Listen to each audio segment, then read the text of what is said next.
Juárez y su México, por Rad Brother, 30, tercera parte, el año 1861, 7. Pero donde parió la cría de la pesadilla fue allende los mares. A partir del 17 de julio, el destino de México fue plasmado en Europa.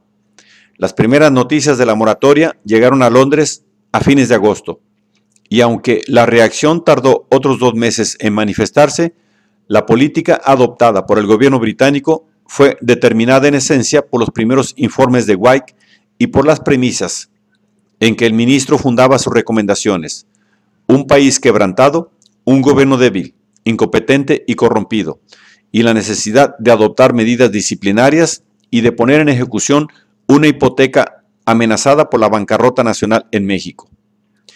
El gobierno adoptó su plan y lo amplió para obviar las objeciones omitidas o minimizadas por su ministro. Russell y Palmerston formularon el problema con más previsión y con mayor miopía a 3,000 leguas de distancia. Como los intereses ingleses en México eran exclusivamente comerciales, su objeto primordial era aislar las sanciones económicas y eliminar las complicaciones políticas. Obviamente, esto era imposible. La intervención financiera era, ipso facto, una intervención política. La ocupación de los puertos y el control de las aduanas eran medidas disciplinarias destinadas a sujetar al gobierno, y la consecuencia inevitable era su derrumbe. ¿Y qué sucedería con su caída?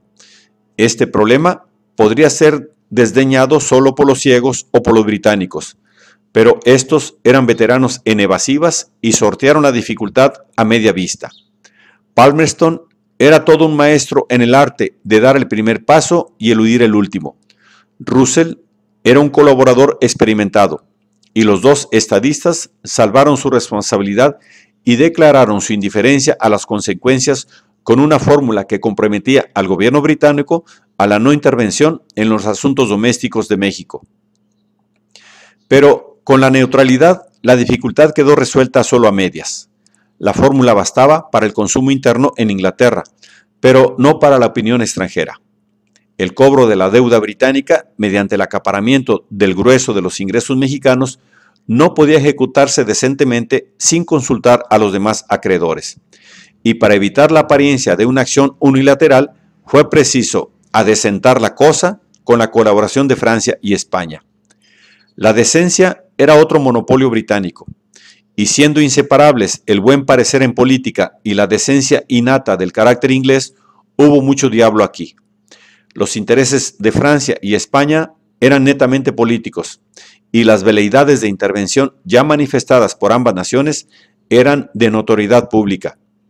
Y por consecuencia, el paso siguiente obligó a Palmerston a hacer extensiva la fórmula a sus respectivos gobiernos, a los que comprometió a la misma corrección y a la misma política de neutralidad.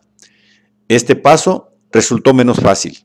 Siendo menos difusa la decencia colectiva que la corrección personal, la rectitud internacional corría a cargo de la potencia preponderante, y para ajustar la posición inglesa a las propensiones ajenas y cohonestarlas todas, había que asegurar la libertad de acción de la Gran Bretaña, limitando la de sus asociados, obra que necesitaba paciencia y la paciencia tiempo.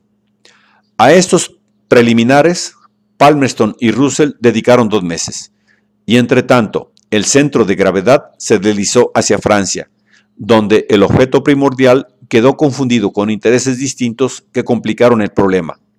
La iniciativa inglesa no era y no podía ser neutral, entre otras razones, porque en última instancia son las características nacionales las que resuelven los problemas nacionales.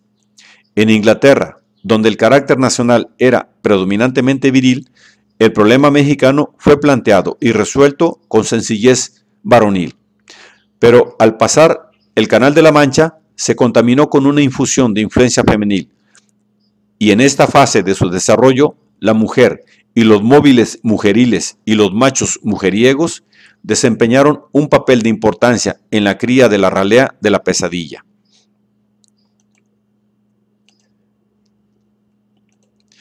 En Francia, la reacción a la moratoria era puramente política y precipitaba una combinación mucho más compleja cuyos elementos integrantes yacían ya en solución desde tiempo atrás, pendientes de la fusión y la materialización oportunas.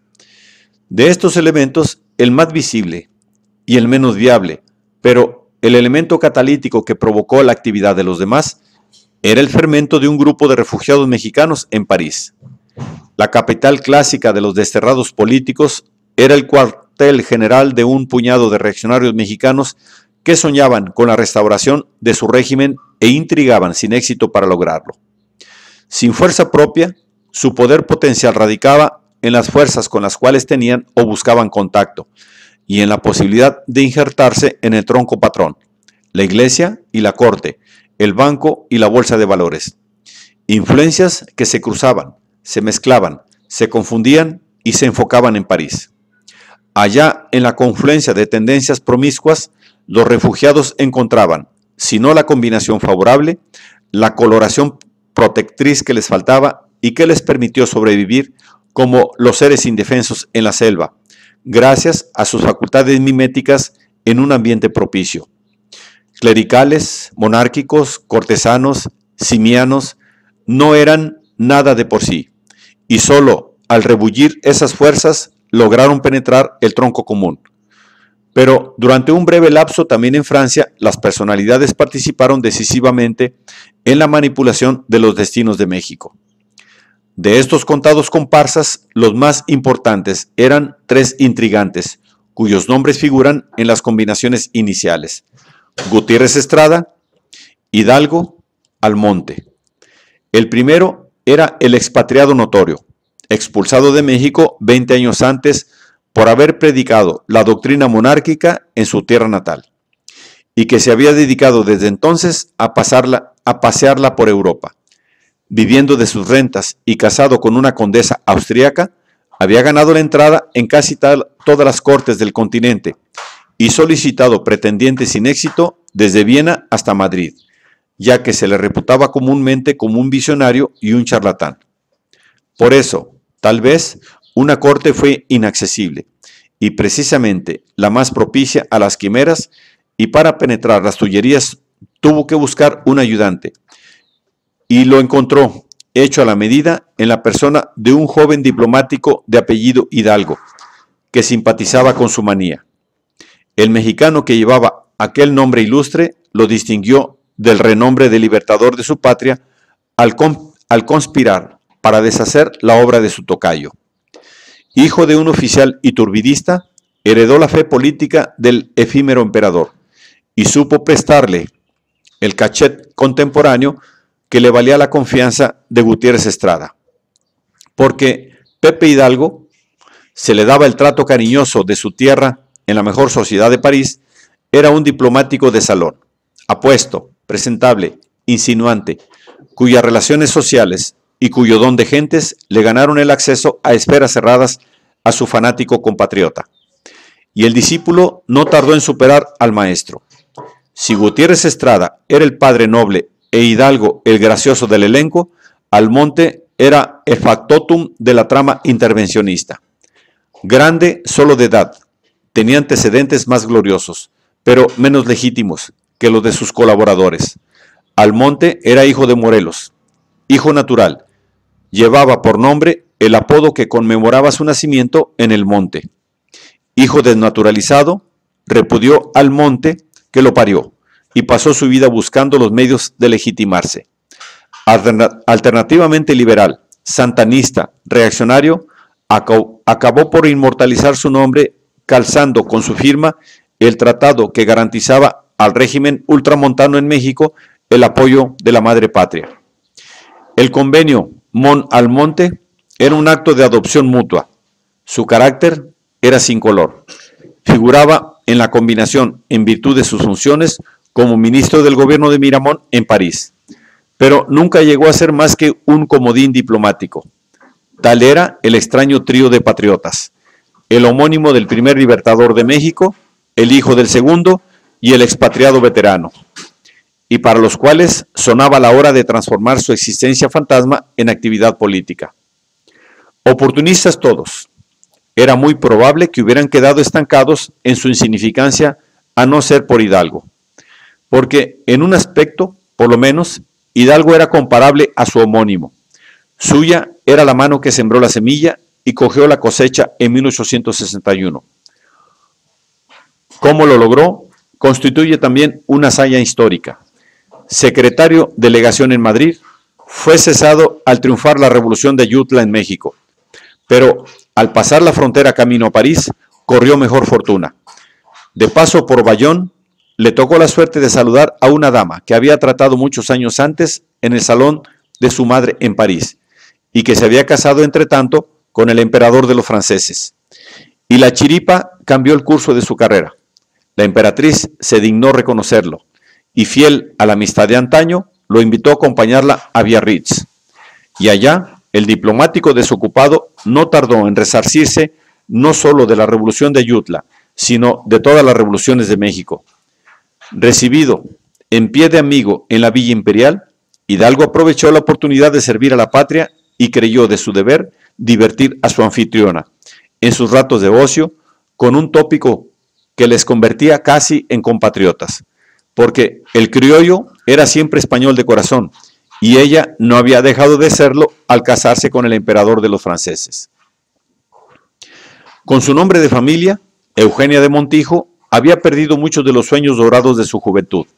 Hermosa, orgullosa, elegante, sus esponsales le habían deparado menos felicidad que fortuna, y desdichada en su vida conyugal, soñaba con un papel político en Francia.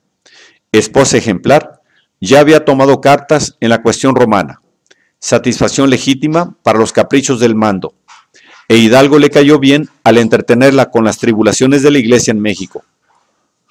Cuando se cansaban del problema clerical, siempre insoluble, el amigo discreto cambiaba la conversación y abordaba el ensueño de una monarquía mexicana. Y teniendo tilín en todo lo que tocaba, no tardó en congraciarse con la emperatriz. La simpatía que le inspiraba el joven iba profundizándose con el interés que comenzaba a sentir en todo lo mexicano. Nunca había oído hablar de otro Hidalgo, y la historia de su patria la leyó en sus ojos y la recogió de sus labios. Y como no hay mal que por bien no venga, Biarritz compensó al mexicano con creces por la pérdida de su sinecura en la legación de Madrid. El contratiempo se volvió un pasatiempo en la villa veraniega, y el pasatiempo mataba su enemigo común, el tiempo. La emperatriz se dejó cortejar políticamente y presentó al amigo de antaño con el emperador, e Hidalgo se incorporó al entourage imperial, al margen del ménage imperial, acompañando a la corte a París, a Saint-Cloud, a Fontainebleau, a Compiègne, o donde quiera que el calendario llevaba los paseos imperiales, y aprovechando las oportunidades que se presentaban para congraciarse con el emperador e interesarle también en la cuestión mexicana. Pero la cuestión mexicana interesaba poco al marido en aquel entonces. Las tribulaciones de la Iglesia en México cansaban su atención. Ya las tenía de sobra en Roma y en la alcoba. La idea de una monarquía mexicana despertó su interés, pero sin captarlo seriamente. Se le antojaba, eso sí, como un antídoto a la expansión de los Estados Unidos, su cocó consentido. Pero tanto sus aversiones como sus ambiciones eran indolentes, y aunque la noción halagaba profundamente su antipatía a un imperialismo democrático, solo despertaba su imaginación, no su voluntad. Los riesgos de una aventura tan lejana, la falta de candidatos aceptables y los problemas apremiantes de Europa le dejaron indiferente a una idea que incluso a un príncipe tan propenso a los ensueños como Luis Napoleón le pareció quimérica. Hidalgo ganó el contacto y nada más, pero le bastó el contacto. Se apegó al marido más o menos de la misma manera que Madame Gordon. Interrogada si ella amaba al emperador, la dama sonrió y contestó: lo amo políticamente. A decir verdad, me da la impresión de una mujer. Frase que hizo fortuna. Un fisiólogo la citó como la clave del carácter del emperador. Según esta autoridad, el temperamento del soberano era linfático nervioso. Los nervios y la linfa se mezclaban en él, lo que sucede muy a menudo en las mujeres de Europa occidental, y lo que explica el mote muy conocido de Madame Gordon. Puede ser, Madame Gordon no era más que una mujer, pero el sabio sacó toda una teoría de su indicación. Donde dominan los nervios, la inteligencia es fácil, comprensiva, fecunda en proyectos, y la imaginación, propensa al placer. Si la linfa predomina, la inteligencia es lenta y los sentidos son obtusos. Para titilarlos hay que descortezarlos. Supongamos unidos estos elementos. De la fusión resulta un carácter nuevo, que participa de ambos principios y que los modifica.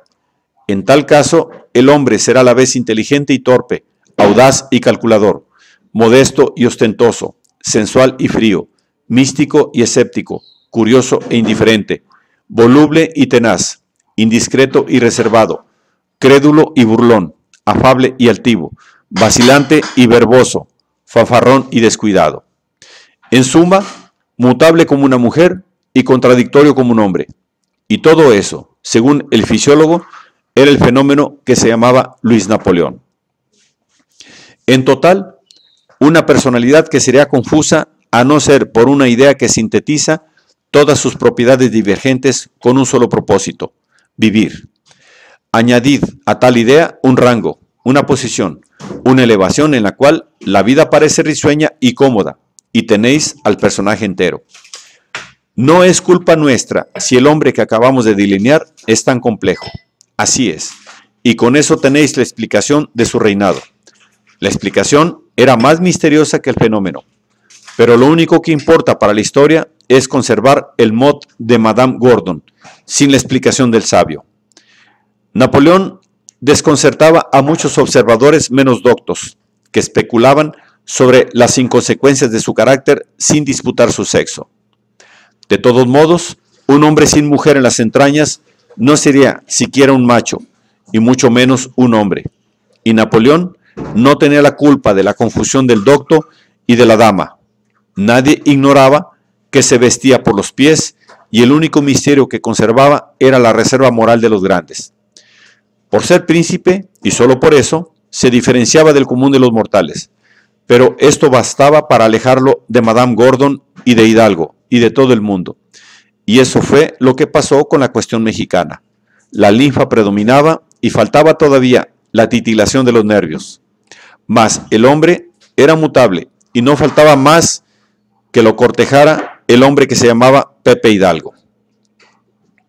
Pero toda la situación internacional tenía que cambiar también, antes que el segundo Hidalgo pudiera alcanzar las cumbres de la historia.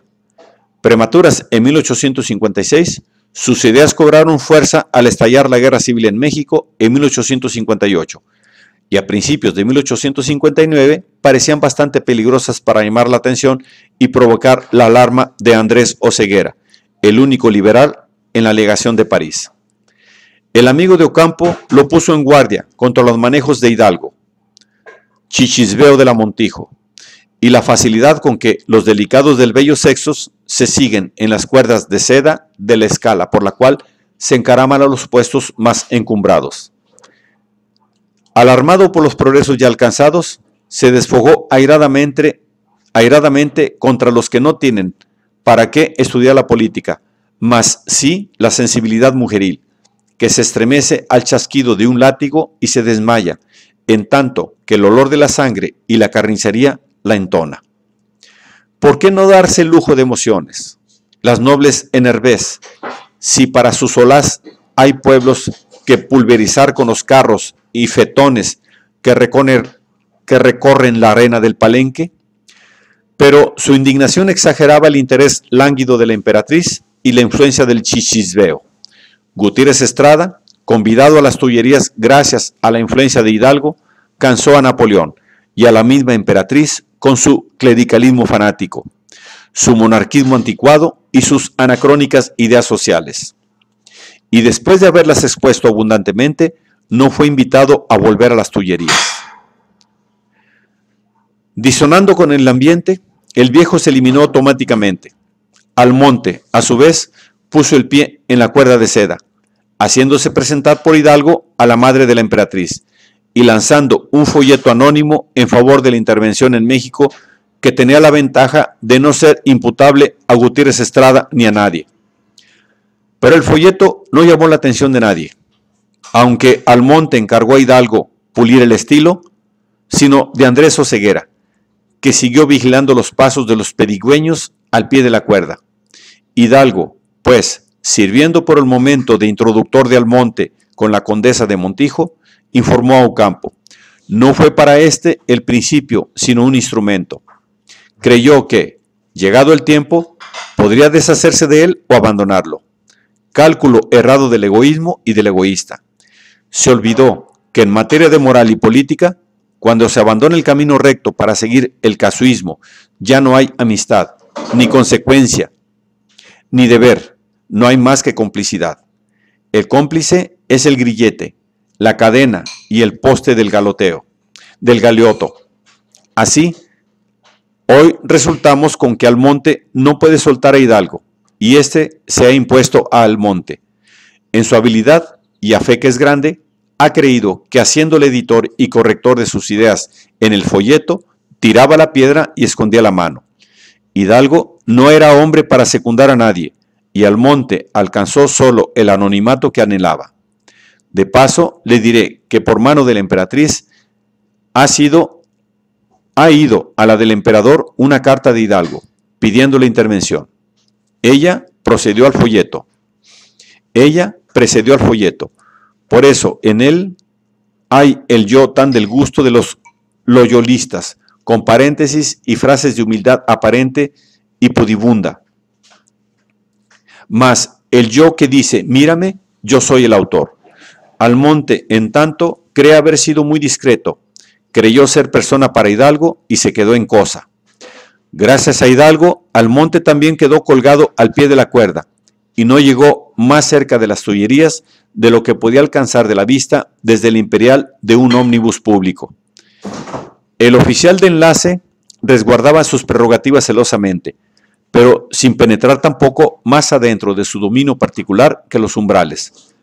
Mariposeando en torno del menage imperial, íntimo con la familia ministerial, se la llamaba Pepe por acá y Pepe por allá, y respondía a las llamadas de unos y otros sin servir a ninguno, careciendo todavía de poder propio. Así pasaron los años de la guerra civil, desaprovechados. La política siguió nulificando la intriga.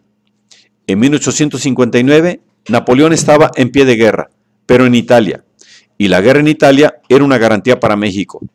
Sin la guerra, Napoleón no puede subsistir, observó Oseguera. Él lo sabe, y no ha de sacrificarse a una paz que le es mortal. Pero se trataba de una guerra limitada, y habiendo dado una mano al movimiento de liberación en Italia, puesto en jaque a los austríacos y alarmado al Vaticano, el emperador se retiró de la campaña ante el temor de fomentar la revolución y de precipitar una guerra general en Europa. La intervención a medias en Italia, que había decepcionado a los patriotas, inquietado al Papa e irritado a Viena, creó un embrollo total, que el emperador comenzó a meditar seriamente sobre la posibilidad de una intervención en México. En 1860, la proyectada mediación de Inglaterra y Francia en la guerra civil resucitó las esperanzas de Hidalgo, pero la oposición de los Estados Unidos frustró el plan, y el año terminó con una paz mortal para los emigrados. Hidalgo comenzó a desanimarse, según la historia de sus esfuerzos que publicó más tarde, pero durante los años magros conservó el contacto y consolidó su posición en las Tullerías. Comensal casi a diario de la emperatriz, alcanzó la privanza del príncipe a tal grado que a veces se le veía entrar de rondón en el gabinete del emperador, aunque solo para salir con la misma respuesta. Bien, decía Napoleón, según los apuntes que Hidalgo conservó de esas conferencias, pero de querer a poder había un gran paso que franquear. Sin el apoyo de Inglaterra, el emperador no quiso meterse con los Estados Unidos y la Gran Bretaña no pensaba enfrentarse con el Coloso del Norte. Sin embargo, Hidalgo siguió perseverando y suyo fue al fin el premio de la persistencia. En el verano de 1861 se encontraba otra vez en Biarritz, donde le tocó la suerte de conocer con anticipación la crisis en México y de ser el primero en comunicar la noticia al emperador. La escena, por ser histórica, fue conservada por su pluma. Terminado el almuerzo, el emperador se retiró a su gabinete. La emperatriz estaba ocupada, a falta de otra cosa mejor, con su tambor de bordado, y el amigo de la casa, sentado en un taburete a su lado, le pasó la carta que acababa de recibir informándole de la moratoria en México y solicitó una entrevista con el emperador, formalidad que merecía la importancia de la comunicación. La emperatriz pasó al gabinete del emperador, regresó y lo invitó a entrar. El emperador se levantó, encendió un cigarrillo y se dispuso a darle oídos. La entrevista era una audiencia en regla. Majestad, dijo Hidalgo, hace tiempo que había perdido la esperanza de ver realizadas las ideas de las cuales hace ya 4 años que he tenido el honor de hablarle a vuestra majestad. Pero Inglaterra, irritada por la política de Juárez, al igual que Francia y España, enviará barcos a nuestros puertos. Así tenemos, majestad, la intervención inglesa que necesitamos. Francia no procederá sola, cosa que vuestra majestad siempre deseaba evitar. España hace tiempo que está dispuesta. El general Concha me dijo hace poco que dejó en La Habana 6,000 hombres listos para desembarcar en Veracruz. Pero el gobierno de Madrid prefiere actuar con Francia y, a ser posible, con Inglaterra. Se podría desembarcar los 6,000 españoles.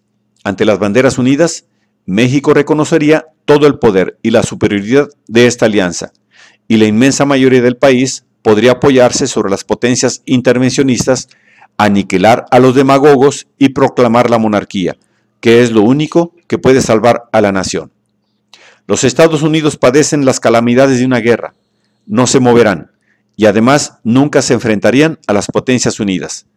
Que se presente la bandera aliada, Sire, y yo respondo a vuestra majestad de que el país en masa se levantará y apoyará la bienhechora intervención. El tono semiformal, semifamiliar, la primera persona responsable, el plural infalible, todo le salió bien. Hidalgo cogió al emperador desprevenido, pero supo presentar la proposición atinadamente, con una mezcla de audacia y de prudencia que le agradaba, y Napoleón la ponderó entre una y otra fumada. Todavía no he recibido los despachos de M. de Touvenel, contestó. Si Inglaterra y España están dispuestas a ir allá y los intereses de Francia así lo exigen, yo también tomaré parte, pero solo enviaré la escuadra, no tropas de desembarco. Y si el país declara que quiere organizarse, apoyado por las potencias, tenderemos la mano. Además, como usted dice muy bien, la situación de los Estados Unidos es muy favorable. El consentimiento condicional de Napoleón era más que suficiente para Hidalgo, y con notable presencia de ánimo, lo aprovechó para anticipar a los ingleses y abordar el problema de la sucesión, abandonado por Palmerston al azar. Sire, siguió diciendo, suceda lo que suceda, lo agradeceremos solo a Francia. Permítame preguntar si vuestra majestad tiene un candidato, pues los mexicanos lo aceptarán por venir de vuestra majestad como si lo hubiesen elegido ellos mismos. El emperador dio una vuelta, encendió otro cigarrillo y contestó, no tengo ninguno. Antes de atreverse a tomar la iniciativa, Hidalgo consultó a la emperatriz. No podemos pensar en un príncipe español. El señor Mon me ha dicho siempre que es triste decirlo, pero que no hay elección posible. Es cierto, convino la emperatriz. Es imposible una elección por ese lado y es muy lamentable, porque un príncipe español sería el más indicado. La búsqueda de una alternativa comenzó con 2 o 3 príncipes alemanes, que la pareja imperial propuso y eliminó desde luego, con motivo de su religión o de la insignificancia de sus estados. Luego, Hidalgo orientó la discusión hacia un archiduque austríaco. Pero, ¿qué archiduque?, preguntó la emperatriz. Hidalgo le dio la réplica. Creo que se habló del archiduque Reiner. Sí, porque el archiduque Maximiliano no querría. Oh, no, respondió Hidalgo, no aceptaría. Oh, no, convino Napoleón, no querría. Siguió un rato de silencio. Luego la emperatriz, dándose un pequeño golpe en el pecho con el abanico, exclamó, ¿quién sabe? Tengo un presentimiento que aceptará. Podemos probar. Convino Hidalgo con la prontitud del eco, y yo podría escribir a Gutiérrez Estrada para que vaya a Viena a sondear a su Alteza Imperial. El emperador asintió, e Hidalgo se retiró con el permiso de pasar el recado por el telégrafo ministerial. Momento culminante que coronaba su carrera. Hidalgo no tenía la culpa si el yo del autor dominaba su versión del acontecimiento. Ni Almonte ni Gutiérrez Estrada tenían la posibilidad de rivalizar con él. No estando en Biarritz, no estaban en ninguna parte. Así pasó la cosa, porque ahí estaba él. Él, y solo él, alcanzó la meta y logró una audiencia para su causa. ¿Y qué más logró el otro Hidalgo? Más afortunado que el primero, el segundo llegó a tiempo, y cogiendo el momento histórico al vuelo, salió ganando. Momento fugaz, momento favorable, momento que inmortalizó al efímero. Por un instante fue Pepe Hidalgo quien dominó la escena, y la pareja imperial era solo el público, y él, el empresario, sacando coronas de su bolsa y príncipes de su pantalón. Enseguida, la iniciativa pasó de sus manos, pero aquel momento bastaba para revolver al mundo. Careciendo de poder propio, el mexicano supo aventajar a Palmerston y dar capote a la mano británica con solo meter su rey en la baraja en Biarritz. Y una vez lanzado el palo de triunfo, recogió el premio de la imprevisión, pues lo que uno desecha, otro lo ruega, y es tan seguro como cosa alguna en este pícaro mundo que aprovechará a Pepe.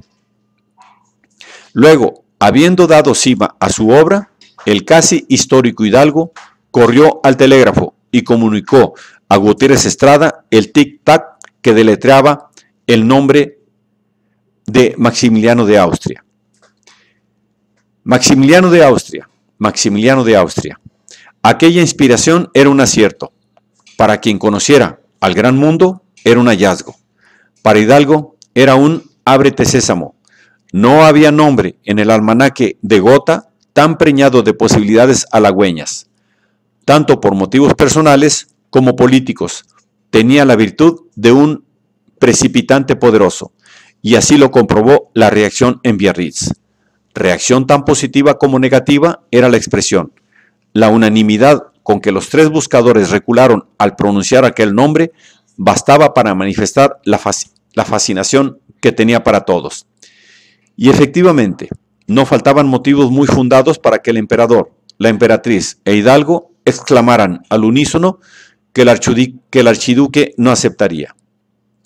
5 años antes, más o menos en las mismas fechas en que Hidalgo aconteció en la historia, gracias a su encuentro casual con la emperatriz de los franceses, se entrecruzaron por primera vez los derroteros de Napoleón y Maximiliano. El hermano menor del emperador Franz Joseph de Austria, en su primera salida de Viena, hizo una visita de cortesía al emperador de los franceses en París. La impresión que los Napoleones dejaron en el ánimo del joven príncipe motivó una carta que éste puso a su hermano y que pintaba tanto al autor como a sus anfitriones. El emperador de los franceses le decía: manifestó desde nuestro primer encuentro y durante toda la tarde un embarazo insuperable que no me impresionó muy favorablemente. Su figura rechoncha y poco impresionable, su exterior exento por completo de nobleza, vulgar era la palabra que puso primero y que tachó ligeramente, su arrastrapiés, sus feas manos, la mirada taimada e inquisitiva de sus ojos sin brillo, todos esos rasgos formaron un todo poco apto a corregir mi primera impresión desfavorable. Inmediatamente después pasé a saludar a la emperatriz, encontrándola en un estado de lasitud y debilidad muy evidente. Se empeñó mucho en ser agradable, pero al mismo tiempo se la veía sumamente embarazada. Su belleza innegable, realzada por el arte, es del tipo español. Tiene mucha nobleza, pero carece esencialmente de la majestad de una emperatriz, y la impresión que me causó su talante palideció ante los recuerdos que tengo de la Viena imperial. Pasando enseguida a examinar a los otros Bonapartes, los encontró todos muy corsos. El anciano rey Jerónimo le recordaba un senil dentista italiano, y el príncipe Plon, un pobre bajo cantante italiano. La princesa Matilde era desagradablemente vulgar. La corte, que conoció en un banquete de Saint-Cloud, bastaba para confirmar su opinión del soberano. La increíble falta de soltura del emperador era especialmente evidente. Se me ocurrió que se sentía todavía mal a son Ice, en la presencia de un príncipe de más rancio abolengo que el suyo. Sin embargo, cuando logra vencer este encogimiento, demuestra mucho mayor candor, y al conocerlo más íntimamente, la confianza que tiene en mí me parece cada vez más fundada. En general, hay el propósito muy loable de dar a la corte un ambiente apropiado. Pero hasta ahora, la maquinaria no trabaja muy bien y a pesar del sans-gêne que se procura aparentar, se ve por todas partes la etiqueta del parvenu. Hasta aquí tengo la impresión de que todos respetan al emperador de los franceses, pero nadie lo quiere. Huelga asegurar a vuestra majestad que me esfuerzo en ser afable y en no permitir que parezcan las impresiones desagradables que me pegan por aquí y por allá. Al conocerlo mejor, empero, el archiduque modificó su apreciación del emperador, si bien con la debida reserva. El emperador Napoleón es de esos hombres cuya personalidad no tiene nada de atractivo a primera vista, pero que acaba por producir una impresión favorable por su gran serenidad y su noble sencillez de carácter. Muy notable es la indiscreción que se le nota al hablar en presencia de la servidumbre, dejando caer muy a menudo las declaraciones más increíbles. En esto me parece típico del parvenu, carente por completo del espíritu de corps que nos impide exhibirnos en presencia de los inferiores. No se puede hablar aquí de bueno o mal tono, porque falta toda elegancia. El emperador manifiesta ideas muy acertadas en su conversación. Sin embargo, me sigue chocando con su increíble sans-gêne delante de la servidumbre. Poco a poco, el tono de la crítica se fue tornando más benigno. El rato más agradable es au déjeuner, cuando el emperador sabe mostrarse muy simpático con su franqueza y su afabilidad. Habla bien y con animación, y un cierto brillo en los ojos realza su efecto. En tales ocasiones impera el máximo candor. Participando yo con la debida moderación, su postrera impresión era casi favorable, y en vísperas de su despedida se dignó halagar a Napoleón, para enseñarle cómo se hacía la cosa. Napoleón I tenía genio, Napoleón III tiene tino, dijo el joven Habsburgo. El genio mueve al mundo, pero el tino lo rige. Lisonja un poco a la zurda, quizás, pero Napoleón la tomó en buena parte y se mostró sumamente cordial y casi emocionado al separarse de su huésped. Ya se trataban como viejos amigos. Una vez, pero solo una vez, abordaron la política y muy ligeramente. Maximiliano, que daba sus primeros pasos en política, sondeó al hábil antagonista de su casa con una pregunta cándida. ¿Puedo asegurar a mi hermano el emperador que vuestra majestad procederá de completo acuerdo con él en la cuestión italiana, así como en todas las demás? La respuesta era satisfactoria, y el archiduque salió de París muy contento consigo mismo. La impresión que el archiduque dejó en el ánimo de Napoleón era imborrable. Muchas cosas habían cambiado desde entonces, pero 5 años más tarde, cuando se pronunció aquel nombre, su primera impresión era que Maximiliano no aceptaría un trono de su mano, pues, con todo el tacto que puso el joven príncipe en disimular su superioridad, Maximiliano era un Habsburgo, y Napoleón no hubiera sido un Bonaparte si no hubiese sentido y resentido la condescendencia del austriaco. Durante una larga e inolvidable quincena de 1856, se había visto desvestido todos los días, y su consorte también, por el ojo penetrante de su huésped, y en 1861 ambos se estremecieron al son de su Alteza Imperial. El Adán imperial se encogió, y su sangre tiró azul con el frío que le infundió el acuerdo de su desnudez ante el Altísimo. Pero la vanidad de la Eva imperial era menos modesta y más valiente que la del macho, y una intuición infalible le susurró que el archiduque era vencible. Ella propuso, él convino, e Hidalgo dispuso de los dos. Eso fue su triunfo. Posada en el árbol genealógico, Clío le sopló el nombre necesario para penetrar el tronco. Tratándose de la conquista de un Habsburgo por un Bonaparte, nada era imposible. Además de Napoleón I, Napoleón II lo había logrado. De ser cierto el cuento de que l'Aiglon conquistó a la archiduquesa Sofía durante su cautiverio en Viena, dejándole por recuerdo dos hijos, uno el emperador Franz Joseph y el otro el archiduque Maximiliano.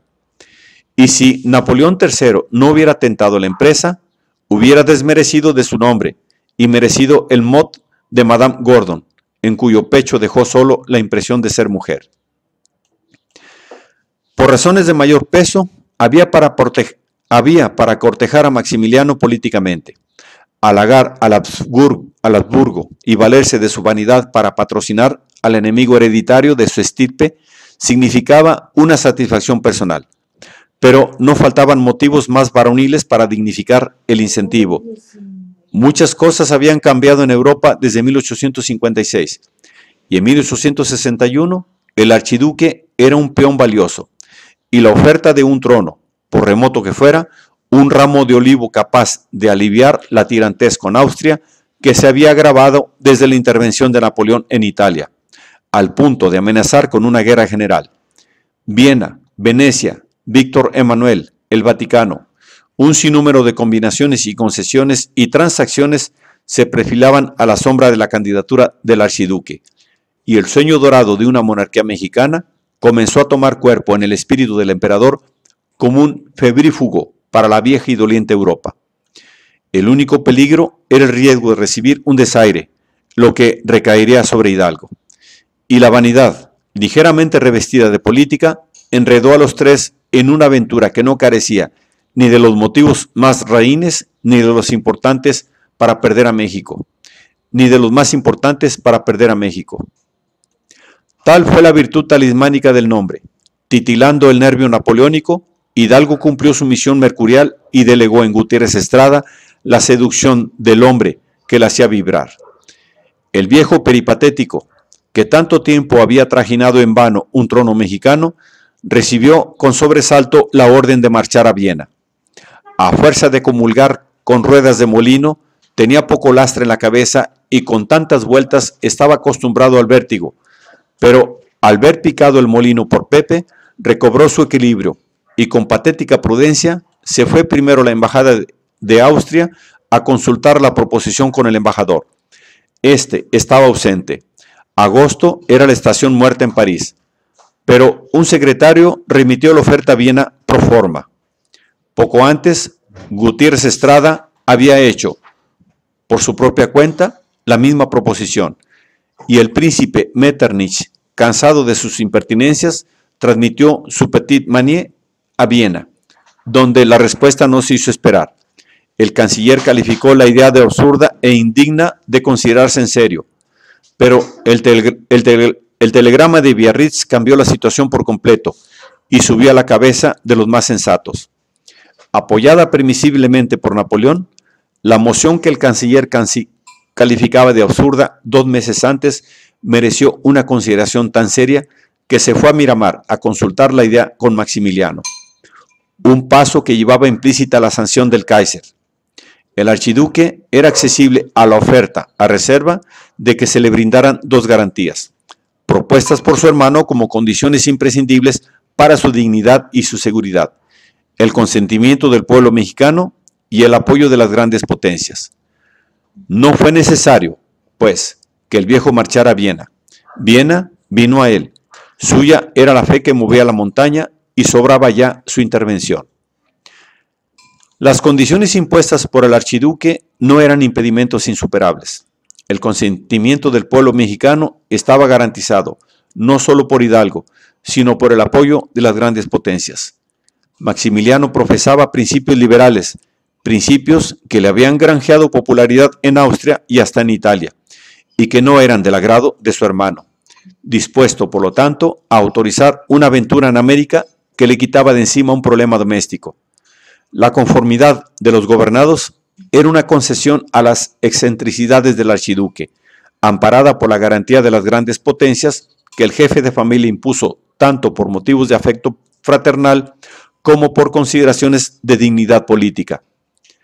Pero esta garantía no tardó en provocar complicaciones formales, porque, entre tanto, otro factor había entrado en juego: la independencia y la rutina del Quai d'Orsay. Las primeras noticias de la moratoria en México llegaron a París el mismo día en que el emperador salió para Biarritz, y se dieron los primeros pasos para tratar la cuestión durante sus vacaciones en la playa vizcaína. M. de Touvanel, también de vacaciones, venía a París de vez en cuando para despachar los asuntos urgentes, sin sospechar la importancia que la cuestión mexicana iba asumiendo en la villa veraniega, porque el emperador no creyó necesario ponerlo al tanto de una idea todavía nebulosa, embrionaria y contingente del consentimiento de Maximiliano. Conforme a las reglas establecidas en los negocios de su ministerio, M. de Touvenel consultó al embajador británico y accedió al plan británico de una intervención mancomunada, un ultimátum que exigiría la revocación de la moratoria y el nombramiento de interventores ingleses y franceses en las aduanas debía presentarse al gobierno mexicano, apoyado por las escuadras de las potencias. Pero la intervención sería exclusivamente financiera y limitada a la neutralidad política. A tal fórmula, M. de Touvenel no encontró inconveniente, ni el emperador tampoco, cuando se le informó del intercambio de opiniones preliminares, ya que su participación tenía como condición previa la determinación de la Gran Bretaña. Y fue solo al multiplicarse el concurso de acreedores cuando la situación comenzó a complicarse. Entretanto, y conforme también a otro precedente normal, M. de Touvenel propuso la inclusión de España en la expedición. Este paso estaba autorizado por varias consideraciones. Además de ser una potencia acreedora, con una fuerte guarnición en Cuba lista para desembarcar en Veracruz, España era un protegido más o menos voluntario de Napoleón. Pero, precisamente por esas razones, la proposición fue acogida fríamente en Londres. Las miras irredentistas de Madrid eran muy susceptibles de provocar las complicaciones políticas que el gobierno británico pretendía eliminar y de facilitar el restablecimiento en México de un régimen muy impopular en Inglaterra. Y a no ser por el desarrollo de la intriga monárquica, tal vez se hubiese pasado por alto a España. Pero a España no se podía pasarla por alto. En Madrid, la moratoria provocó una reacción netamente política, pero política en el sentido más restricto de la palabra, afectando las relaciones internacionales únicamente porque excitaba la politiquería local. Lo que andaba en juego no era el interés nacional, sino el carácter nacional. España, a mediados del siglo XIX, estaba regida por la psicología de una nación decadente que pugnaba por recobrar la posición de una gran potencia en la familia de naciones moderadas, y consideraciones de prestigio y de orgullo nacional, fundadas en sentimientos nostálgicos mucho más que en intereses materiales, dominaban a todos sus gobiernos por igual. El gobierno del general O'Donnell, entonces en el poder, era sumamente susceptible a tales sentimientos, porque el general había dirigido la conquista de Marruecos en 1859 y dado una espolonada al nacionalismo resurgente con aquella empresa. También se había abstenido de protestar contra la expulsión del ministro español en México a principios del año. Más aún, lo había desacreditado ante las Cortes, escandalizando a la oposición que, encabezada por el mismo señor Pacheco, atacó al gobierno por despreciar la dignidad nacional con una fogosidad que sacudió al gabinete. La disputa parlamentaria llegaba al colmo en mayo y apenas calmada en agosto, cuando la crisis surgió en México. Pero como surgió en la estación muerta, el mariscal aprovechó la siesta nacional para anticipar las repercusiones domésticas antes de reunirse las Cortes.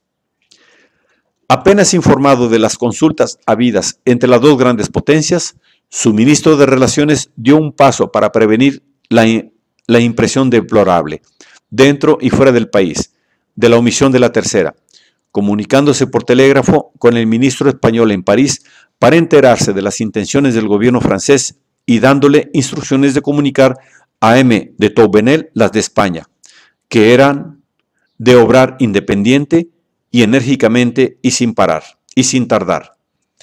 En aquel telegrama, Calderón Colliantes comprendió el dilema de un pueblo igualmente sensible al descuido de su derecho de figurar entre las grandes potencias y a la condescendencia de los demás, y de un gobierno que, sabedor de que no podía obrar sin Inglaterra y sin Francia, aparejaba los dos cuernos del dilema con el aviso de que a España no se podía postergarla ni pasarla por alto. Ademán de independencia y solicitud de apoyo. Así lo comprendió M. de Touvenel, y el ministro francés contestó invitando al gobierno español a consultar y a colaborar. Como la protección de España formaba parte de la política napoleónica en Europa, este paso fue tan automático como la consulta con Inglaterra. Pero como satélite de Francia, España, con sus señaladas aspiraciones coloniales, inspiraba poca confianza en Londres. Alentado, Calderón Colliantes tomó la delantera por su propia cuenta.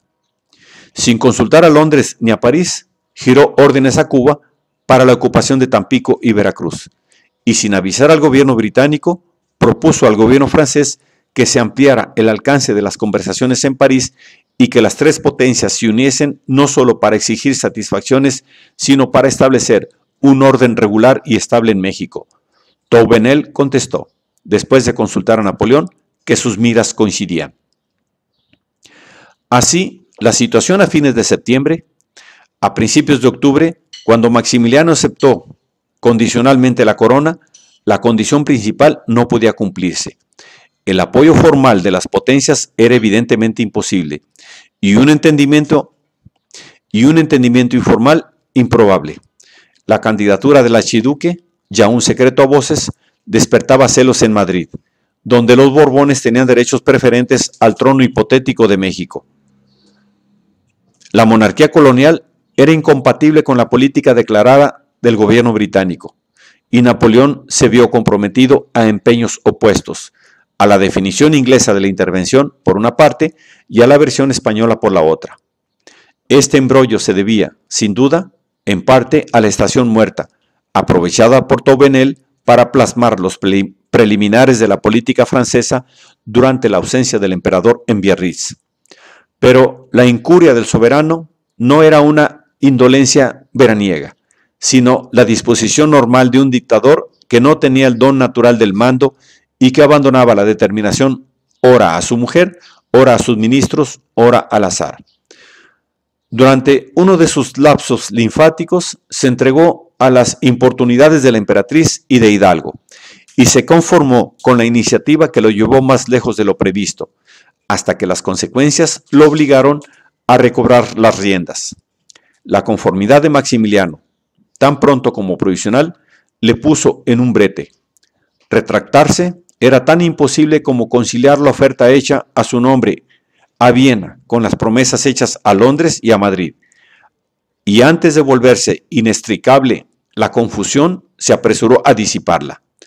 Touvenel consultó al embajador británico sobre la ventaja de establecer un gobierno estable en México, y el embajador francés en Londres recibió instrucciones de apersonarse con Lord Russell con el mismo fin. Russell aprobó la idea de un gobierno estable en México, pero siempre a condición de que fuera obra del pueblo mexicano, y al mismo tiempo dio un paso para romper el peso doble de Francia y España y poner los dos bajo su control.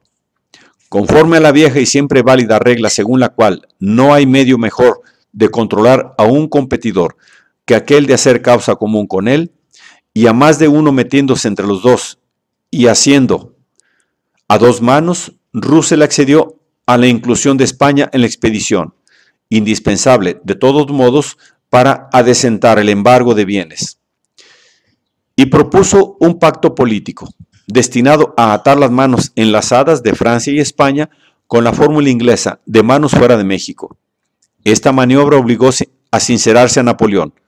Como aborrecía la duplicidad, otro don que le faltaba, y sabía que la indecisión conduce inevitablemente a la doblez, se resolvió a poner las cosas en claro y conciliar las contradicciones de común acuerdo con el aliado preponderante. En una carta informal al embajador francés en Londres, que debía leerla a Lord Russell, expuso el concepto que tenía formado la expedición, valiéndose no de los términos ambiguos de la fraseología diplomática, sino de su propio estilo sencillo, directo y personal. El emperador habló en primera persona. Habló, por decirlo así, inglés. Lo que fue una manía de los monarquistas mexicanos y un ensueño nebuloso de Napoleón se materializó tan rápidamente que para revestirlo de racionalidad tuvo que reunir sus ideas repentinamente. Vagas y fluidas todavía, las perfiló a grandes rasgos, delineando a vuelo de pluma los varios aspectos del problema. Comenzó recalcando las ventajas de establecer un gobierno estable en México para poner coto a la presión de los Estados Unidos y para abrir un mercado comercial igualmente provechoso para los tres socios, sobre todo en aquel momento en que el algodón mexicano pudiera compensar la escasez de la fibra causada por la guerra civil en los Estados Unidos. Estas consideraciones le habían interesado desde tiempo atrás, dijo, y debían interesar asimismo a Lord Russell y al puerto de Liverpool. En el pasado, cuando los mexicanos solicitaron su ayuda para salvar al país de la anarquía imperante, le faltaba un pretexto para intervenir, y no quiso correr el riesgo de una ruptura con los Estados Unidos. Este peligro quedó eliminado, lo mismo que el algodón, por la guerra secesionista de los Estados Unidos. Los atropellos perpetrados por el gobierno mexicano bastaban para legitimar la intervención de Francia y de la Gran Bretaña.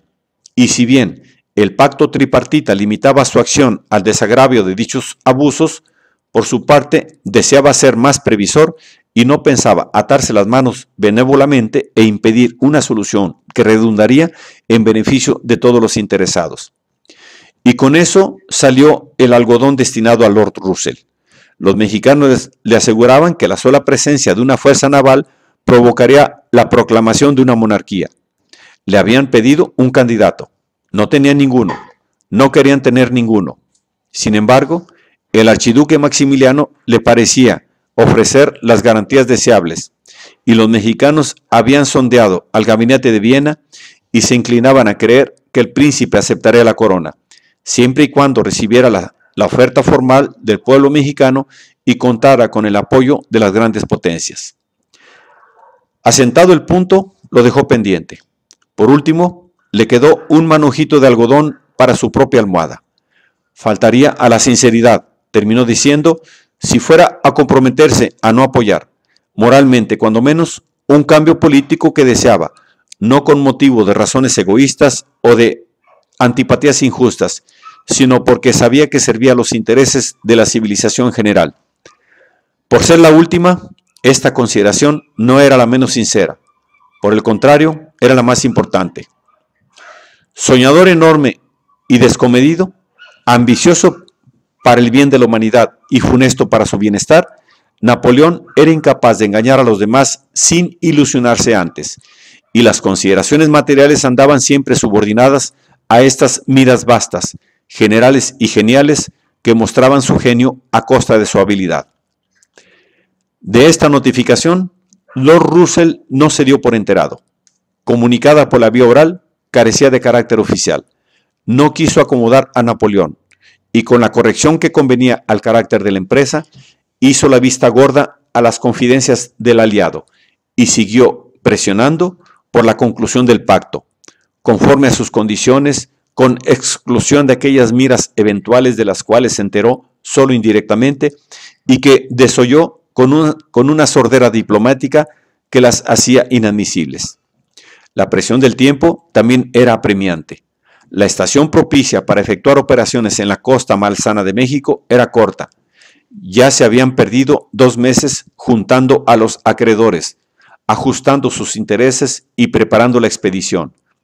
Bajo la presión combinada de la probidad británica, la impaciencia española y la condescendencia austríaca, Napoleón convino en participar en la expedición conforme a las condiciones inglesas, en la suposición de quien calla otorga, y suscribió el pacto que transformaba su tropiezo en un convenio formal.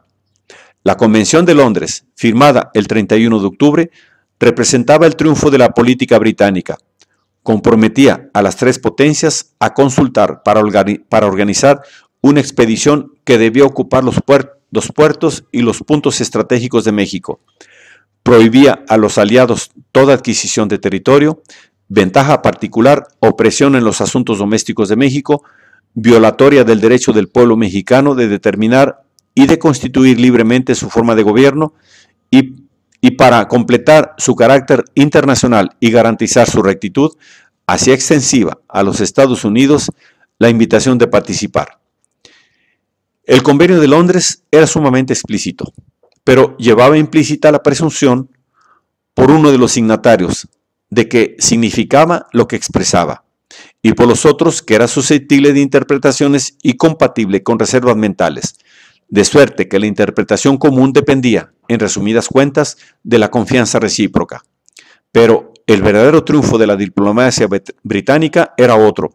La duplicidad había sido eliminada por la triplicidad.